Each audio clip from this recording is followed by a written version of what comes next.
This podcast is brought to you by Primary Arms. Primary Arms seeks to provide the best shopping experience for everything firearms. With over 13,000 products from over 400 top brands, Primary Arms carries a complete selection of rifles, handguns, firearms parts, shooting gear, apparel, and more. Every order comes with a commitment to superior service, backed by fast shipping and an expert support team. Primary Arms, serving freedom since 2008. Find out more at frn.deals/PA. Welcome to the AR-15 podcast. This show is for you if you just bought your first rifle or if you've been building them for years. There is something we can all do to take our black rifles to the next level. My name is Nick Dooley, and I am joined, as always, by my co-host, Garth Over. How we doing? And Tyler Brockle, who is experiencing slight technical difficulties and will be joining us shortly. What a loser. He was here when we started. There he is! Hey, he's back. You get everything ironed out there, Tyler? Yep, no problem, sure. All right. So how are you guys doing a little bit later than normal on this fine Monday? Well, farming started, and so that's why we're late. I apologize for that, but appreciate that we could do this a little later on a Monday evening, so excited. Yeah. Yes, and you may have noticed we didn't have a show last week. There was, normally I say stupid Army things, but this was a cool Army thing. Cool Army things. And farming and other stuff that all got in the way last week. A perfect storm, if you will. Yeah, it's that time of year. Things are going to unfold. We might not have a show every week. We'll try. Definitely try, but it might not happen. Yeah, I was running around chasing cows.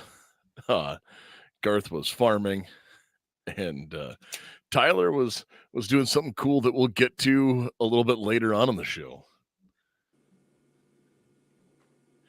So, deer in headlights on him. Yep. But anyways, Garth, I know that we're going to get into some of the other stuff when we get into the main topic. Yep.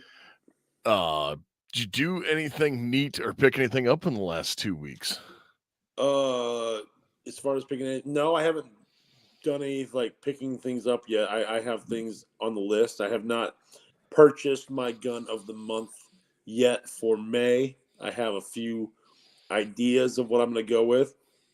Leading the front runner is the 5.7 Rock from Palmetto State. That's definitely a contender. I just don't know if it's going to be this month or not. Yeah, we'll have to play that one by ear. But otherwise, no, I've done some cool things. Yeah, I mean, we had our first match. Well, no, I shouldn't say we had our first match. I went to my first match of the year and learned a few things. And I want to apologize to a lot of our listeners because we've been preaching about being ready and prepared. And we have all this off-season time to get our guns ready and our gear ready. And I got to the first match, and I did absolutely none of it. And it was a train wreck on so many levels, but it was also a good learning experience because I busted out a new firearm and tried some revolver shooting for competition and have fallen in love with that. And now I'm going to dedicate a full belt just for revolver, and I will talk about that later on in the show. But that's a little, snippet of it. So right on. The last show we did, we had the guys from Palmetto State on, and if you haven't listened to that yet, you need to go back and listen to that one. That was a lot of fun, and they kind of let some stuff slip about things coming down the pike, specifically with their Saber line and the Jackal stuff, and I am very excited. My pocketbook is not. Oh, no, not at all. Yeah, I mean, so if there's any listeners out there that want to buy a Scar 17, got one for sale, hit me up. That was the hardest gun for me to get rid of. Everybody wants it. Nobody wants to pay the price tag for it. I ended up having to trade it for a Sig Spear Light, and super happy with it. So I don't know if I've said that on the show yet, So but yeah, we I haven't got. talked about that at all on the show yet either.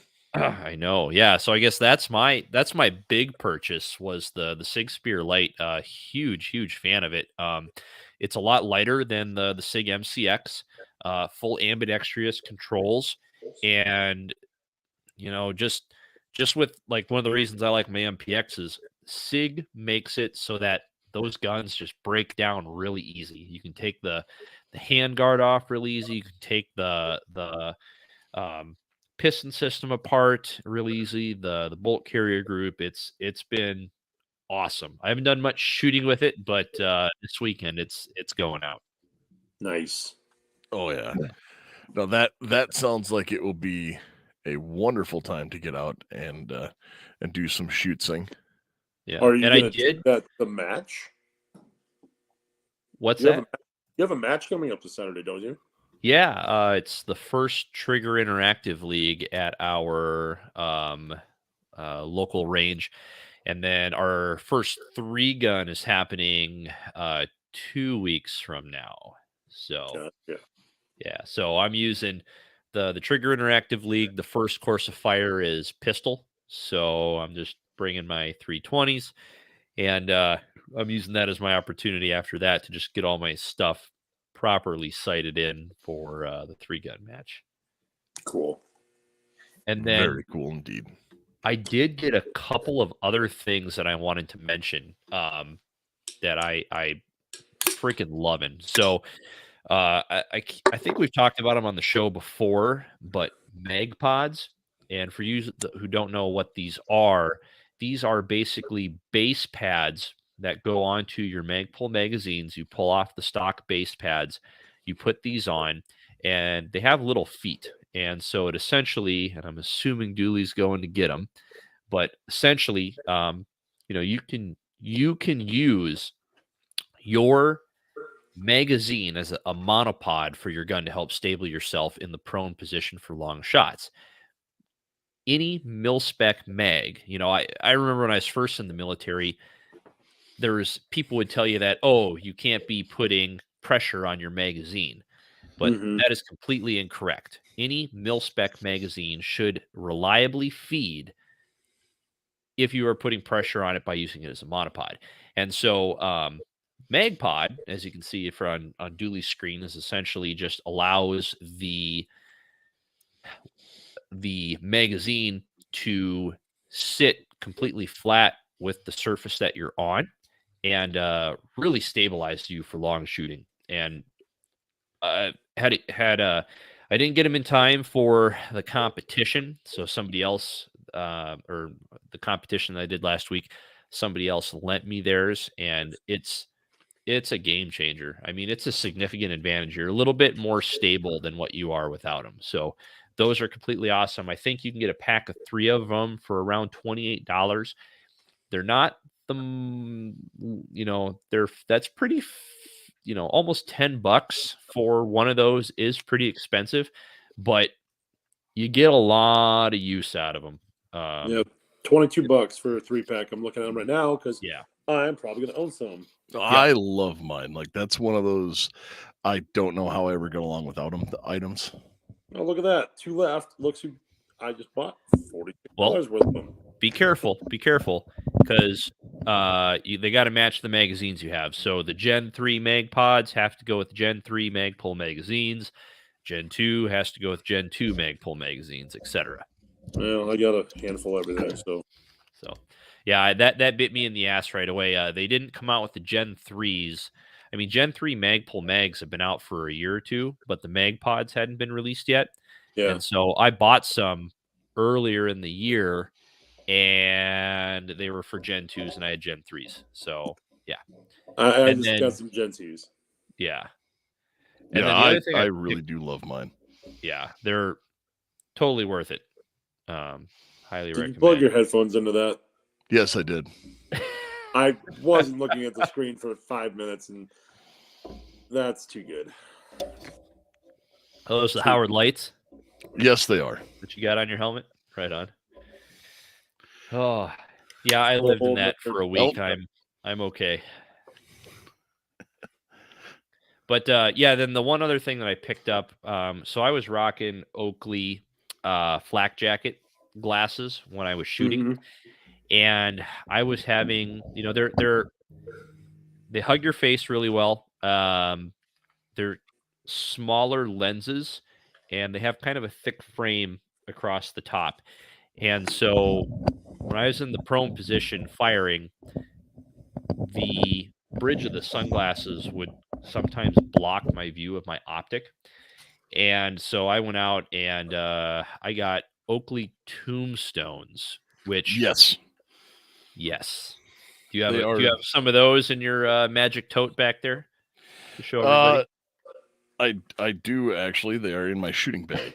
Oh, but there's no rim on the top, right? So it's pretty slick. The frame of the glasses is just the portion that you see through, and the parts that go by the frame of the glasses that go on your ear clip onto the frame, or I don't know, the shield, the lens portion, and there's no frame across the top. So you never have the glasses obstructing your field of view when you are shooting.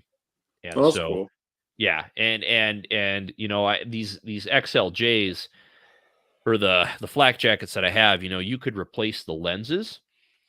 Yeah, there you go.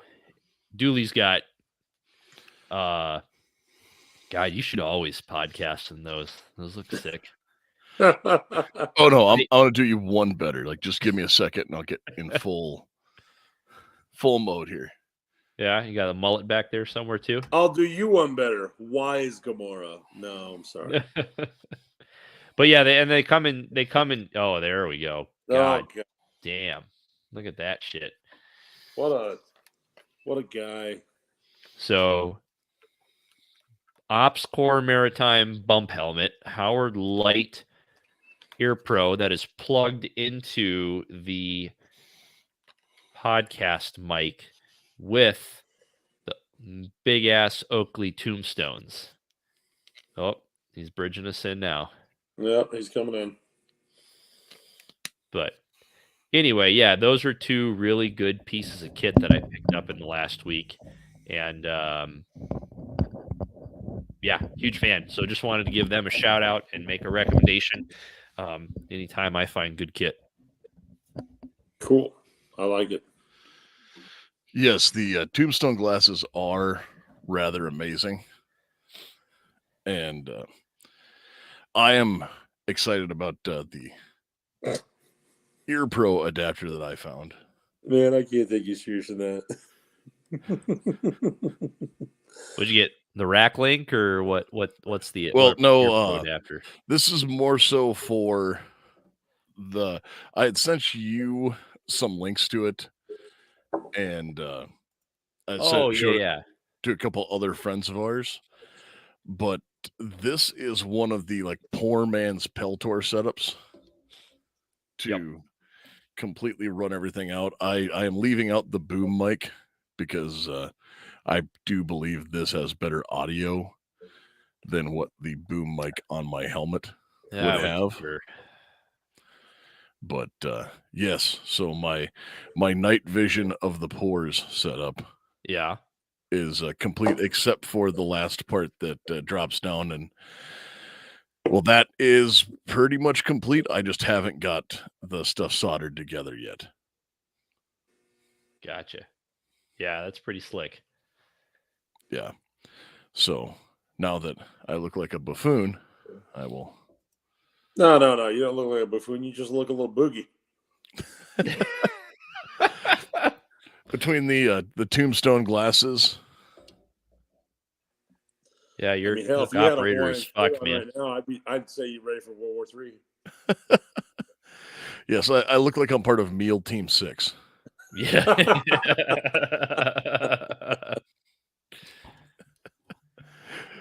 So how about you? Right, Did you get anything within the last week, Dooley? Last month, Well, I should say. in the last like 2 weeks, I've been doing a lot of work with that Jackal from PSA, Yeah. and that is a platform that has continued to surprise me. Okay. Um, everyone I've had shoot it so far has been really surprised and shocked. Um, I know that I had a customer in here who was rather perturbed that his $2,500 bolt gun was not producing the groups that Jackal is. Yeah. Oh yeah. And no, I mean it still just keeps on running. Everything is accurate. I've been just beaten, running it hard, and it has truly surprised me with how well it has been. Yeah, just from the little I've shot it, I've added the full length Jackal to the list of guns I will be purchasing this year, and it is. And I'm really excited, especially for the variants they say they're going to come out with them, and so uh, I haven't been checking the website religiously, so I'm not sure if they're out yet or not. But that is definitely going to be a gun that is a must-have and in my collection. So Yeah, I really couldn't be more happy with it, and the rifle variant will definitely need to be put into my bag of tricks. Mhm. for sure. So who wants to go first? Tyler, why don't you tell us about what you've been doing? Like Dooley teased it. Why don't you tell us what's up? Yeah, what did you do the last week? I'm sorry, glitched out there a little bit. What'd you guys say? We said, why don't you tell us what you've been doing the last week? I think he froze again. Well, you see what happened is he poured a Bud Light on his Yeah, he modem. poured a Bud Light all over his Well, computer. Can you he guys poured a hear me Bud all right? Light I on think his I'm having a little broadband connection, buffering and now it problem at the moment. identifies as dial-up. So, while we wait to see if Tyler comes back from the dead there, Yeah. Garth, you said that you had several things go wrong at your match. Yeah, all the things like I said we preached on about just being ready and prepared and cleaning your weapons and making every thing run well before you go out shooting. I didn't do that. I preached it and then I didn't do any of it. So I feel bad about that, and I really suffered for it in the match. My PCC jammed multiple times on me, and so did my 22 LR pistol because we are an outlaw club, so we get to run 22 LR in our matches, which is fun for a small club that we are. Although we had 20 guys show up yesterday, so that was enjoyable. But the thing I really want to talk about with that match is my new fascination with shooting revolvers in competition. And like I said, I'm going full in on this. I recently purchased a blue alpha belt, and last night I spent another $180 on a moon clip holder, magnetic one, so I can hold 8 moon clips, including the one in my gun, so 9 total. And super excited about that. It just adds a whole new level of physicality, I guess, to say the least, in competition shooting, just for your standpoints of reloading, because a mag is easy to slam home, but getting 8 bullets to line up in a cylinder perfectly under pressure is a whole different story. And That's then, a whole other manual of arms. oh yeah, it's insane. And the other thought that I never really considered is, while the pistol I have is double action, that is a long, and I mean long trigger pull. And so I found myself more than once actually cocking the hammer with my free hand, the one that I wasn't gripping with, and then pulling the trigger. And it definitely cost me in some time doing that. But these are things I need to work on. So I can't wait to shoot more revolver in competition. And not a lot of people do it anymore. So the classes are very, very small. and so it's super enjoyable to me. 40 skull. What? Oh, shut up, dude! No. This is Dirty Harry right here. Okay, yeah, I'm holding it right now. Except it's in 9mm. Yeah, it's in 9mm because who doesn't love 9mm? Everyone loves 9mm. So before the competition even started, 2 days before, I took it to my own range, and I was like, I don't even know if I need this gun. I should just shoot it and see if I like it. I might just trade it on down the line, get another 320 because that's my thing.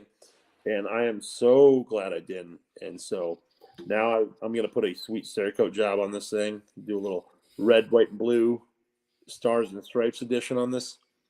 Make Jerry Mikulik proud. So I'm super stoked about what this is going to turn into. Well, that is good. I'm going to text Tyler quick and see how things are going for him. But so what were some of the failures that you had, though? Like, I've always long said that like, we need to talk about failures because that's how we learn. No, mags going into the gun, I wasn't feeding properly, and again, this all came back to cleaning. My firearms were not cleaned properly, and so as soon as I'd go to rack a round in, they'd get hung up. I could actually watch them drag. I could see the lines in the powder on the sides because it was so caked in there. And so they were gracious enough to let me go back to my pickup, where I took a half a bottle of Remington lube oil and just dumped it into the action and racked that slide about 50 times. And every time I shot the gun, I could feel oil hitting my face, but it got the job done. So it is definitely, and it's actually in my safe out in my garage, and I haven't even cleaned it yet. I'm still lacking, but farming has been a little stressful. So I'll clean it before the next match for sure. And by clean it, he means he'll bring it down and drop it off with me. No, I used to do that. I won't do that anymore. I can get my Q-tips out and get enough of it clean. No. So I've been practicing for a match, and I will talk more about something when Tyler gets back on. He said he had to restart his router because their internet crashed. No. Which happens on occasion to us all. But I've been running that, and I did get my competition PCC up and running. Is it the one you built? Yeah, it's this is an Arrow. It's an Okay. EPC, so nothing fancy. A straight up just Arrow EPC that is 16-inch, 9mm, has a stock that most people hate, but I kind of love. Is it the L hook? No, not that Mission First Tactical. That's my jam. Okay.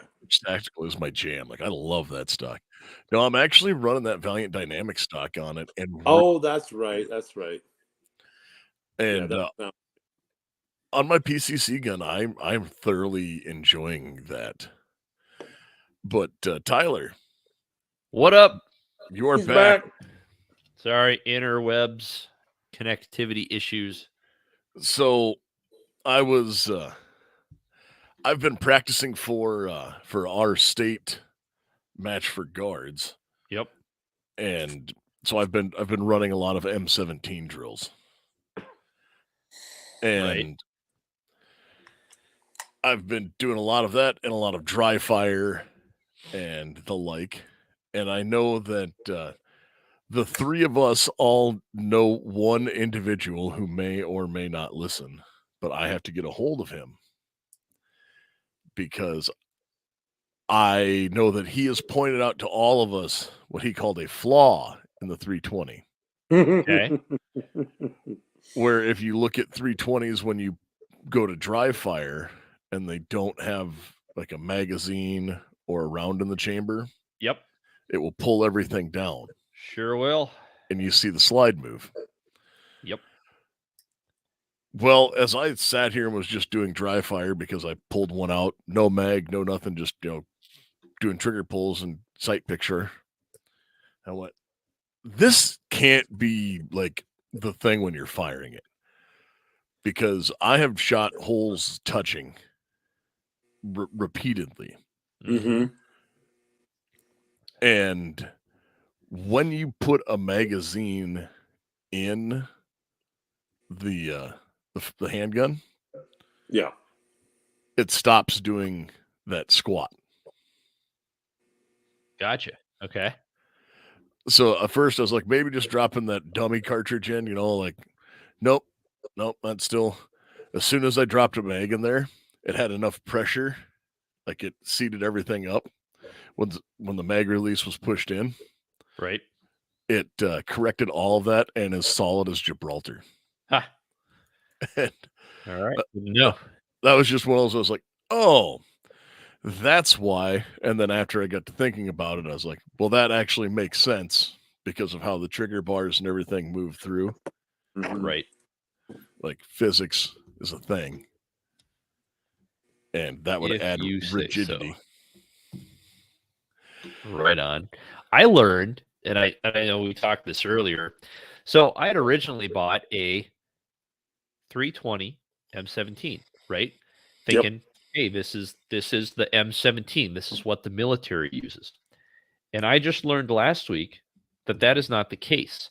So there is a civilian version, and Dooley, hop in here if I'm not explaining this very well, but there's a civilian version and a military version. So the civilian version, it looks like the M17. It's the coyote brown. It's got the manual safety, but it says 320 on the slide, and it is the 320 M17, and it does not have the same coatings on some of the internals that the military version does. And then it has a different serial number. So the military version start off with TF or Tango Foxtrot, and they have different coatings on some of the internals. And it actually says M17 on the slide, and that's how you can tell the difference. I don't think it makes too big of a difference. I mean, obviously there might be a little bit of difference in the feel with the friction or the lubricity. Back to back, holding them both at the same time, there is none. The difference in the coatings is for resistance to corrosion. Right. Yep. So it's a, what is it? DVP is what they call it. Okay. Or it's dispersed vapor particulate. Ah, okay. So have you ever seen like any of the blue barrels or like the rifle or pistol barrels that are like gold or chameleon? Sure. That is a DVP or dispersed vapor particle. Okay, interesting. And it works like electrolysis. So it's similar to how they do electrochemical plating, but they don't submerge it. Sure. They run a charge through the metal part, and then they have they just spray a metallic powder into the air and run the opposite charge. Like they have a negative charge in the chamber. Right. So it naturally wants to gravitate to connect that circuit. Okay. And like, I'm sure I'm butchering it and somebody's going to send us an email. Actually, it works. It's you had your polarities reversed. And I'm sorry about that because I'm sure that will mess up the flux capacitor and we'll never hit 88 miles an hour. Never. But, that said, it's those coatings are super, super thin, but they do add in corrosion. Yep. Or in corrosion resistance. Right. And I'm thinking of buying one just because of the fact that, when I bought my 320 M17, I immediately sent it back to SIG. I had a flat trigger put in, and then I had them do the trigger job so that it was similar to my SIG X5 Legion, right? So I could just, I was using the same gun as for competition as I was for, more of a combat based gun, and the feel would be the same, et cetera, et cetera. And now I really regret that, because when I'm doing these military competitions and we have to use the stock military M17, which has just a horrendous trigger compared to some of the stuff that's out there. I really shorted myself on that. I felt. Well, you know how you fix that, right? Well, I'm going to buy another one. That's what I'm getting at. Exactly. So yeah. Well, and you get 0 sympathy points from me. I'm not looking for sympathy points. I'm just Because- retroactively reflecting on my life decisions and He letting you told you know a that I sad will be story. remedying it with another M17. Because some of us started on these for those competitions. Hey, I still have to qualify on those for the up. Yeah, they're still those are still out in the world, and I still have to shoot them. For the non-video watchers, it's a Beretta. Yes, Yeah. I held up my Beretta because I was practicing with my M17, and it kind of made me Jones for my Beretta. So I went back to grab it and show it some loves, because, well, I will always have a soft spot for the Beretta. Well, clean it before you come to the range. And I'm not worried about it being clean. It will run. And yes, as the old man here, I'm going to pick up and talk about like iron sights and Berettas and 20-inch ARs. You can use it as a walking cane too. Yeah. Yeah. Hey, I love my M16A4. Yeah. So, I guess what you were kind of pushing me to talk about before I got disconnected there. So, first match of the year for me was the frickin' Winston P Wilson, which was the National Guard Championships. Nice. That was a hell of a competition Way to to start break off in in. them jitters.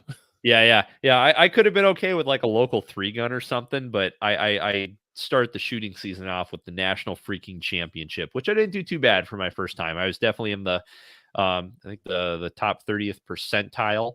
I was a couple of spots away from actually getting leg points, which I was very happy about, because what that showed me was I'll be able to come back and be competitive and be where I want to be next year. Now, with that said, there are some absolute freaks at this place, like Olympic there level are. shooters. Holy shit. You shot against one of my teammates. Yeah. He is a robot. Yeah. I mean, these guys will shoot 40 rounds and like only one of them doesn't go in the X ring. It's just insane what some of these people can do. Yeah. I had several. This was a very hard year for me at that match, because I knew you were down there. I had a bunch of my buddies down there shooting it as well. And obviously I couldn't go back, or I couldn't shoot it last year because I was off doing other things. And then, so I hadn't qualified for it this year. Mm-hmm. And here in a week and a half or 2 weeks, whatever the 20th or 21st is. 2 weeks, yeah. I will be starting down that road again. Yep. And same here. Our Iowa's Governor's 10 is actually on the same weekend as yours. So we go national championships, reset. 2 weeks later, we're right back into the next year. So nice. Yep. And I get to help run that match now. Not Iowa's, South Dakota's Governor's 20, Right. and run that. So that is my baby now. So I've been prepping for that, Right on. and am genuinely excited about it when that comes up.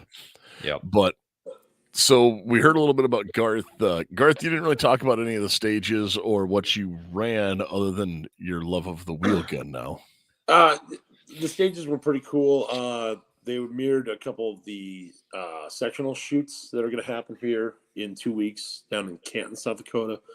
And so we tried to do those, which were challenging courses. They weren't your typical run of the mill where you just stand in the shooting box and shoot your 20 to 24 targets. You actually had to move and do some thinking and strategically place shots and things like that. strategery. Yeah, which I have none, because everyone makes a plan and then the buzzer, the beep goes off, and then you forget everything you thought you knew about a shooting. And so it was a cluster for me. So that sucked. But solid stages, neat little things. I'm kind of hoping we get some rain here this weekend, because I would love to come over to Brookings and shoot that this coming weekend. That'd be a fun time. Yeah, I actually come for the 3-gun. So the Trigger Interactive League is happening. That's just meant to be just a 4-hour thing. That's offset 2 weeks from the 3-gun. And at the 3-gun, actually, one of the stages is the same as the Trigger Interactive League night. And the reason we did that was I hate signing up for a league, because people are busy, right? Like, Yep. I got military, I got work, I got family, and if I can't make a league night, I don't want to be out of the complete running for the league itself. And so what we've done is you have basically 2 chances every month to actually do the league. One at the league night, one at the 3-gun. And then of the 6 matches, we use your top 4. So you have 2 chances per month, and we're only taking 4 of the 6. So you're saying this is the 27th will be the 3-gun. That sounds right. Let me open up the Man, I can't make it. I mean, I could make it, maybe. I don't know. I got to play the rain. Yep, that'll be Memorial Day weekend. Yeah, I mean, that's a busy weekend already, but yeah. So yeah, there was a 3-gun you guys ran, and you said your rifle did not perform well. Well, no, actually, we did the 3-gun, and my actual AR rifle performed fantastic. That was the best part of it. I wasn't planning to shoot the 3-gun match, because I didn't think I was going to make it for all the matches to qualify for the banquet at the end of the year. It turns out I actually will.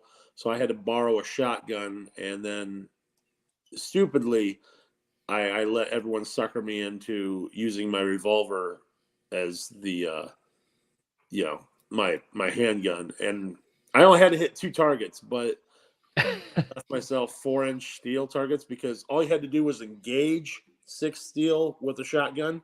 You didn't have to knock them over, because you could clean them up with your pistol. And so I only took 6 shells with the shotgun out there, and I missed 1 shot. And so all of a sudden I had 3 targets with 8 rounds, and 2 of the targets were 35 yards out there, and never really shooting this in a competition setting. I made it, but it was on the last shot. No, actually, I don't even think I made it. No, it doesn't matter. It was a shit show, is what it was. It doesn't matter if I made it or not. It was god awful, and mistakes were made, lessons were learned, and don't play into everyone sucking you. Don't let people goat you. That's what happened. So say no to drugs and revolvers. Yes. Got no. Yeah. 50-50 on that. You can take your pick on how you want to do that one. Sure. Well, that's fun because your love is my drug. Yeah, that's right. We'll go with a solid Kesha reference. Berettas and mid 90s pop song or mid 2000s pop song references. You are old as fuck. You're right. I am. I mean, that's a little bit better than kukris and cocaine, but you know, who says we don't like to party? No.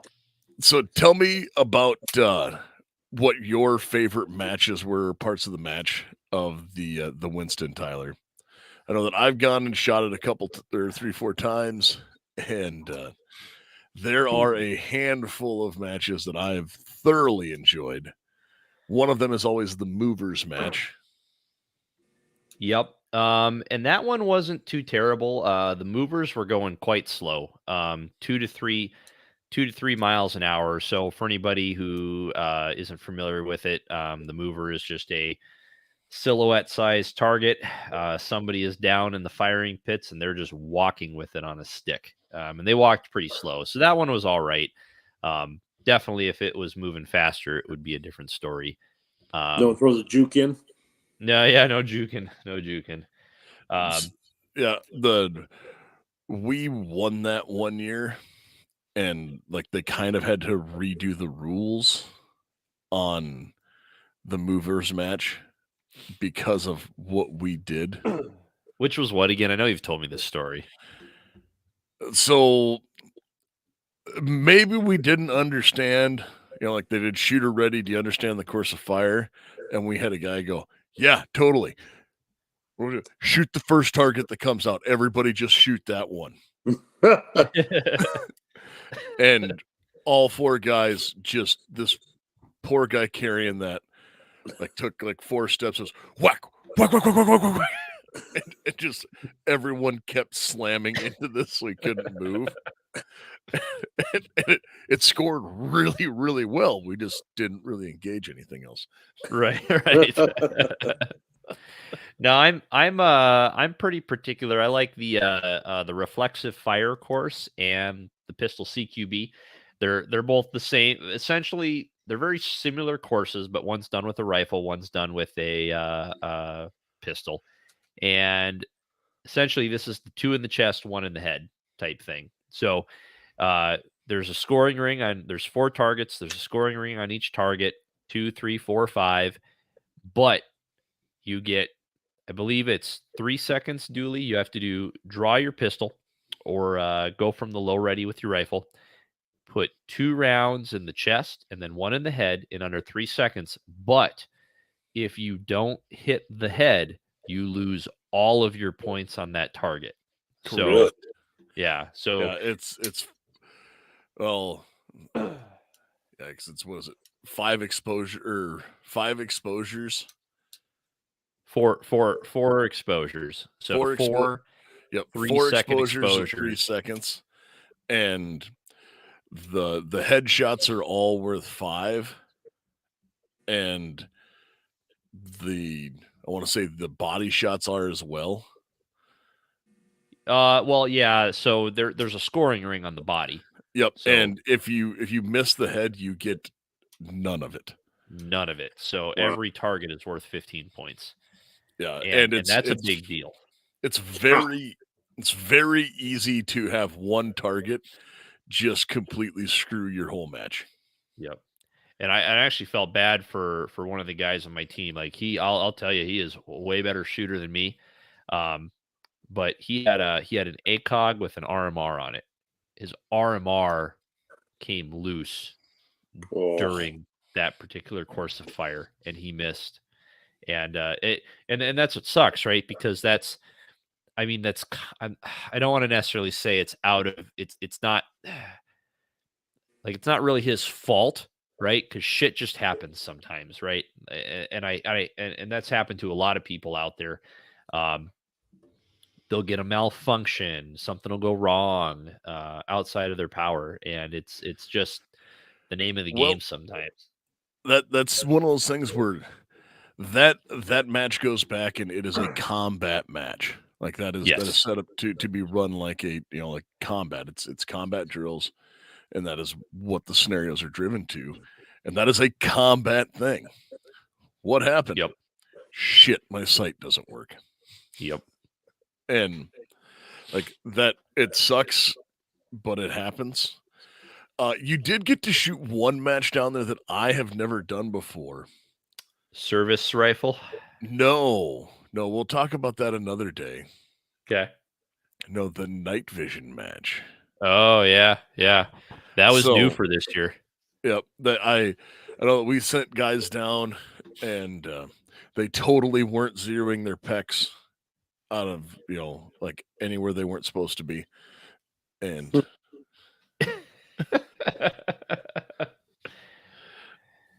No, I mean that's pretty cool, right? Like the whole concept behind the idea is to emulate real life combat or real life scenarios in training, right? So there was a little bit of controversy this year because they added service rifle and service pistol competitions. Well, this like service pistol is like one-handed shooting at 50 yards over the course of like 10 minutes or something like that. It's like 10 rounds over 10 minutes.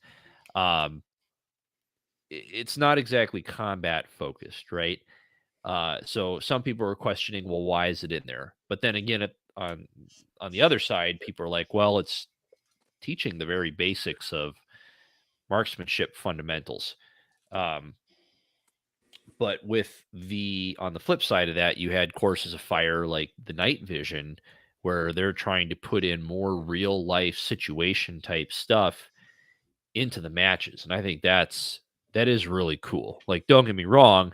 You're exhausted. You're going all day of shooting, and then you're coming back to shoot all night just to get up early the next morning and shoot all the next day. But again, also representative of a real life scenario. Yep.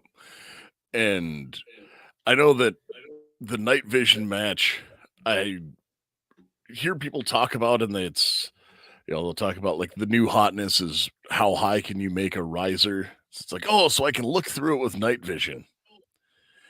And looking through an optic with night vision sucks. Yeah.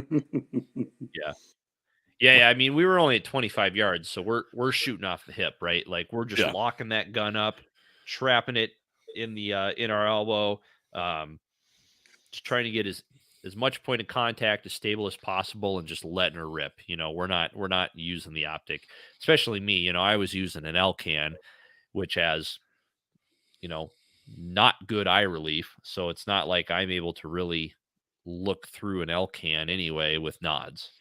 Yeah, and that's been one of the long-seated things where I hear people talk about. It's like, oh, I'll do this and run it with nods. And I'm like, man, anytime you do anything with nods and start like lining up two optics, and it's parallax free, but it's not, because you're doing other stuff and you're way like out to 100 yards, just use the laser. Yeah. Yep. And that has been Night Vision Talk with Dooley. Yeah, I'm still not to the point where I can drop $8,000 on NVGs. I just not there yet. I have good news for you. We can talk about this later. There's a distributor that was selling like the helmet, bridge, white phosphorus, a Team Wendy helmet, so not a cheap helmet. Okay. And like the whole setup was $6,000 retail. Oh, wow. And substantially less at dealer price. Huh. How much for just the white phosphorus tube? We'll talk about that later. All right. I'm not going to get a bunch of other people in trouble and be like, I know how much they paid for that. So right. I'm not going to be the podcast that ruined night vision. TBD. Roger that. But yeah, so that is like night vision is something that's coming down. Like I made the crack about like my night vision of the pores setup. I went on the Geeks, Gadgets, and Guns podcast, and we talked at length. One of the guys there built a different variant of homemade night vision, and then I told him about the one that as stuff keeps happening and things keep running through, there is a new like housing and setup that I would like to have, because they actually fixed a lot of the problems that were inherent to the bootleg night vision. Okay. And it is the PVS 69. Okay. So I will show you here as I.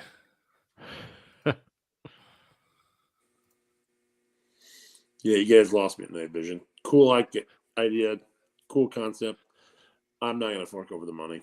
So if you look at the pictures here, that is also a 3D printed, but it's just a dual tube. Right. And these are using an MJF printed, and they are very interesting because they have the capability to use regular tubes in the housing or the digital. Interesting. So that had an actual tube in that $1,500 one you just showed? So they use the MX69 digital intensifier tube, but it can also use the MX10 160 standard phosphorus tubes. Okay, very cool. Yeah. And they are, yeah, the $1,500 is for a digital, and that is a very, very neat.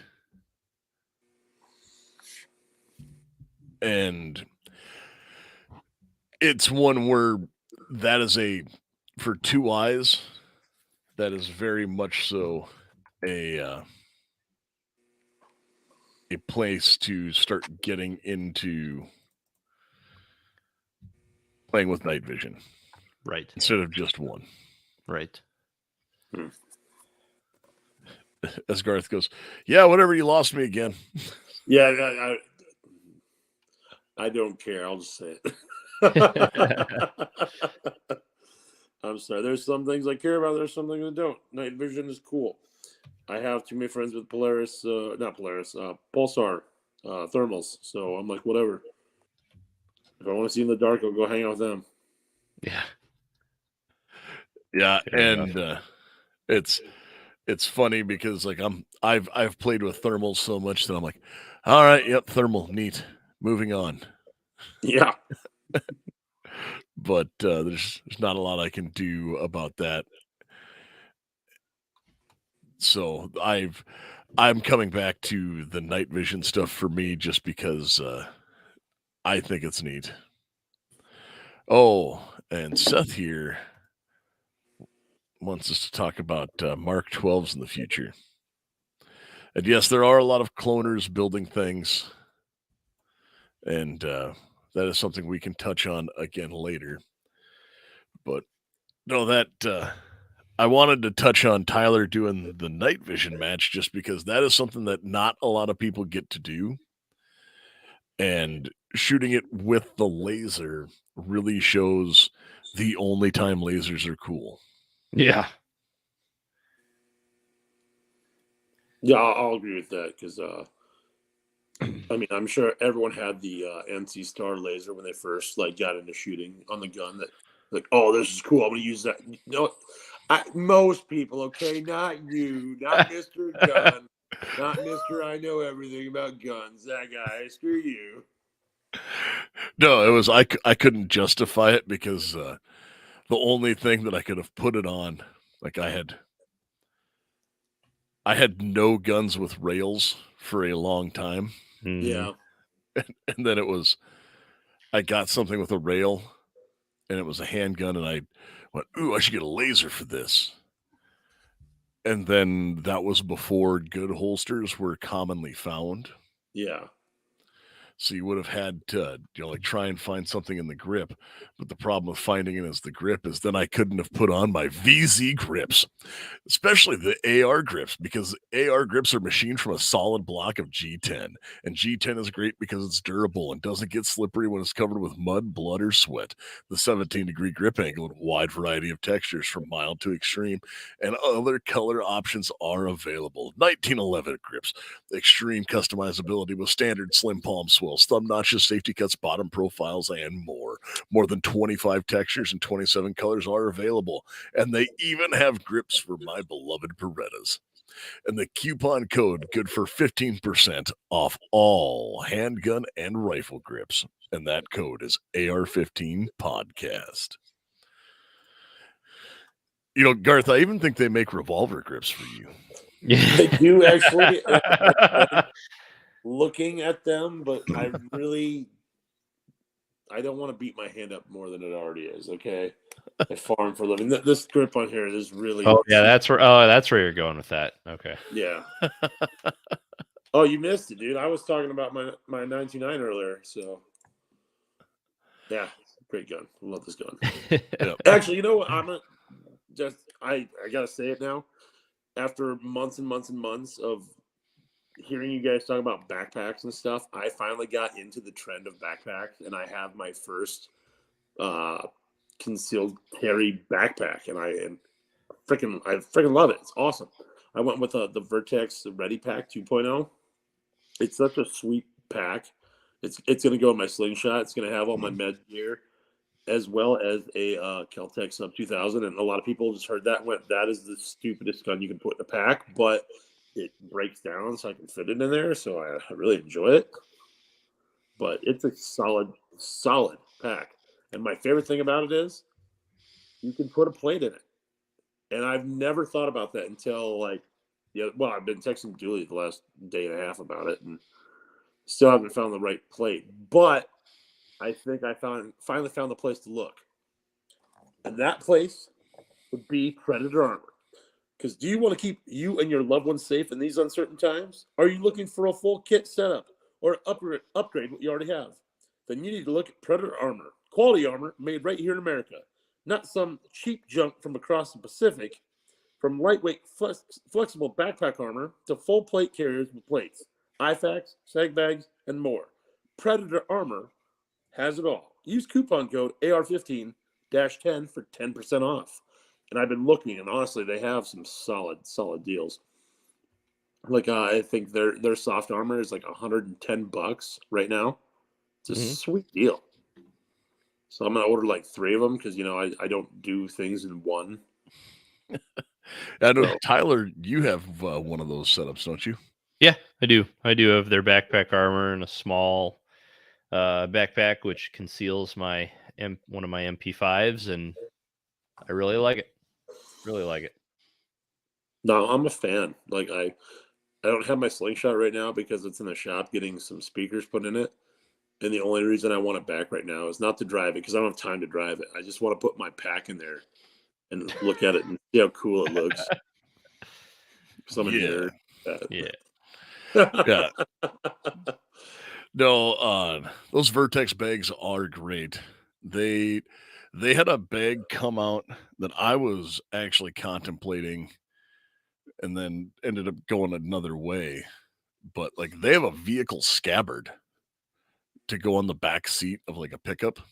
Okay. Yeah. It was made by them and Kyle Lamb, good South Dakota boy from VTech, Viking Tactics. And Sergeant Major Lab designed that. So it was a kind of a neat little way to do it. They have a rifle variant and then like another kind of square handgunny bag. that go on the back, but they don't scream rifle.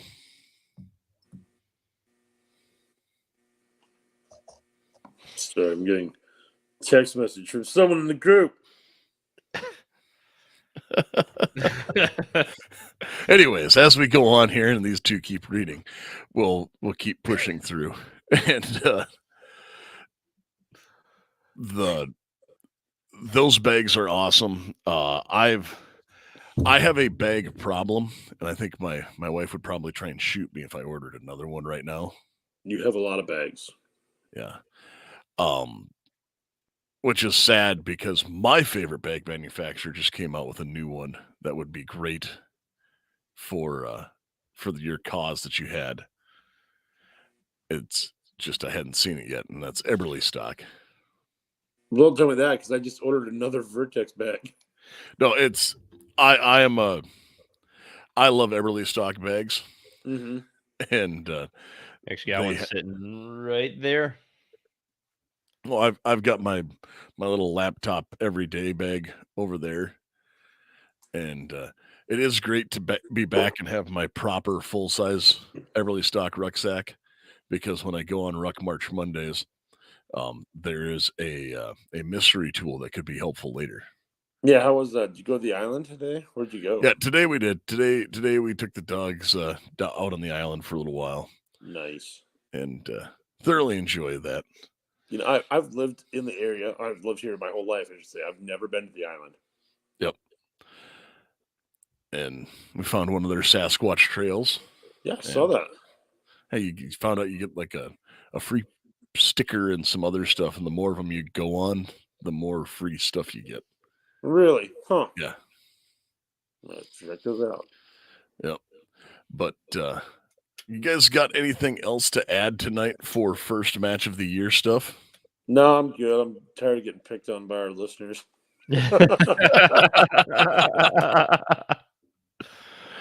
Well, those things happen. I don't care. I had fun. Nah. I'd say just keep practicing. Get out there, do it. I mean, shake the rust off. And of course, there are people who are probably in the South saying, "Shit, we've been shooting for 3 months now." But looking at you, Mike. Yeah. So it's only going to get better, right? Like in going into my match, I did a lot of preparation with like the Manus X, lasers, ammo, IMIT system, a lot of dry fire training, a lot of drawing practice, right? There's always something you can do. So when I got there, it wasn't just like, oh, I haven't shot in months.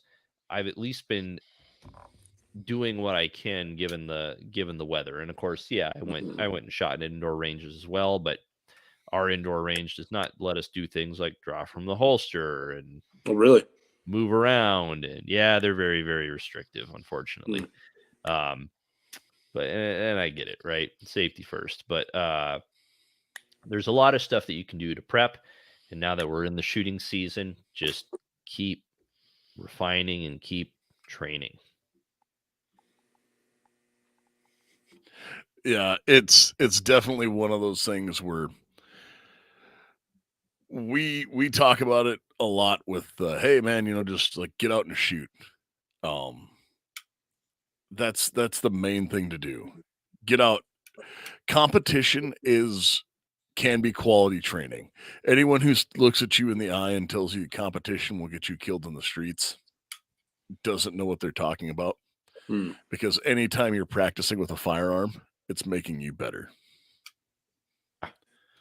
Now, learning to do the wrong things over and over and over again, like I'm not going to say that me going down and shooting trap every night makes me a better combat shooter, but yeah, it is still good to get out and train and become proficient with your arms.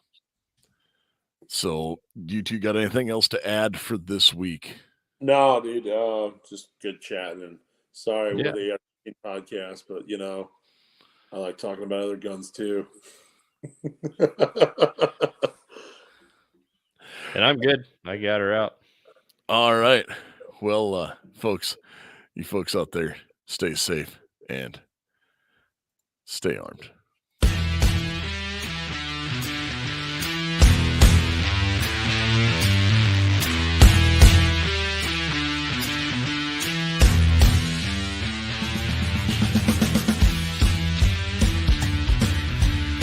you want to support the show, subscribe and interact on social media. AR-15 Podcast on Instagram and YouTube.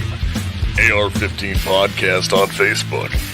AR-15 Podcast 2.0 at gmail.com if you just want to drop us a line. Find us online at firearmsradio.net. Click through our sponsors and support the people who support our show. Primary Arms, VZ Grips, Predator Armor, TacPack, and Patriot Patch Company.